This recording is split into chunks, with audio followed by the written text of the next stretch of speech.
자, 그렇다면 앞으로 서울 아파트 값은 어떻게 움직일까요? 부동산 시장 흐름에 영향을 줄 주요 변수들을 강산 기자와 짚어보겠습니다. 자, 강 기자. 네. 오늘 전문가들 취재를 좀 한 걸로 아는데 네. 향후 전망 어떻게 나오던가요?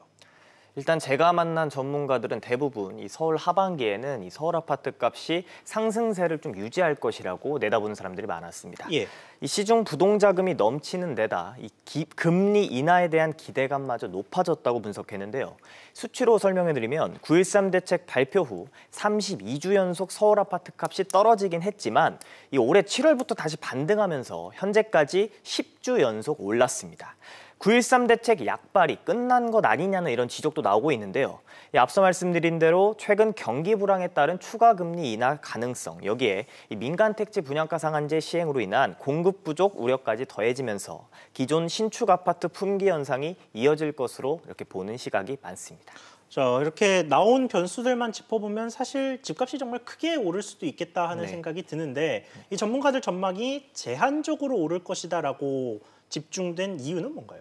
일단은 상승을 한다고 볼 수도 있는데 이렇게 제한적으로 본다는 것은 일단은 큰 폭으로 오르기에는 좀 한계가 있다라는 요인들이 있는 겁니다. 예. 일단 경기 상황을 고려해 보면 집을 이렇게 사고 파는 움직임이 좀 활발하지는 않아서 큰 폭으로 오르기는 어렵다는 건데 일단 전문가 이야기 먼저 한번 들어보시죠. 예.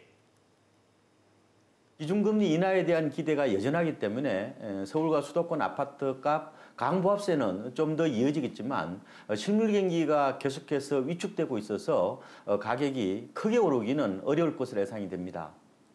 여기에 이제 근거로 다시 이렇게 좀 덧붙일 수 있는 게 오늘 이 국토연에서 하나 자료가 나왔습니다. 이게 지난달 서울의 주택 매매 시장 소비 심리 지수가 나왔는데요. 이 134.1로 7월보다 3.7포인트가 떨어졌습니다. 이 8월 말의 수치인데요. 이 기준선인 100을 넘으면 가격 상승이나 거래 증가를 전망하는 소비자와 중개업자들이 더 많다는 뜻인데 4개월 만에 처음으로 지수가 떨어졌다는 점에서 시장 분위기가 좀 다소 꺾였다고 해석할 수가 있습니다. 그렇군요. 변수들은 상승을 부추기고 있는데 오히려 심리 지수는 최근 좀 떨어졌다. 이렇게 정리가 되는데 다른 시장으로 좀 넘어가 보죠. 전세 시장 전망은 어떻습니까? 일단 전세 시장도 비슷합니다. 좀 상승은 하겠지만 좀 소폭 상승할 것이란 이런 시각이 많았는데요. 예. 일단은 10월에 이사철이 모이고 있고 또 민간 택지 분양가 상한제 시행으로 인해서 이 전세로 눌러앉는 이른바 좀 대기 수요가 늘면서 상승 움직임이 이어질 전망으로 보이고 있습니다. 하지만 올해 서울 아파트 입주량을 보면 큰 폭으로 오르진 않는다라는 그런 게 근거가 될 수가 있는데요. 11년 만에 최대인 4만 3천 가구인 점을 감안했을 때 역시 큰 폭으로 오르진 않을 것이란 관측에 힘이 실리고 있습니다. 그렇군요. 강 기자 이야기 잘 들었습니다.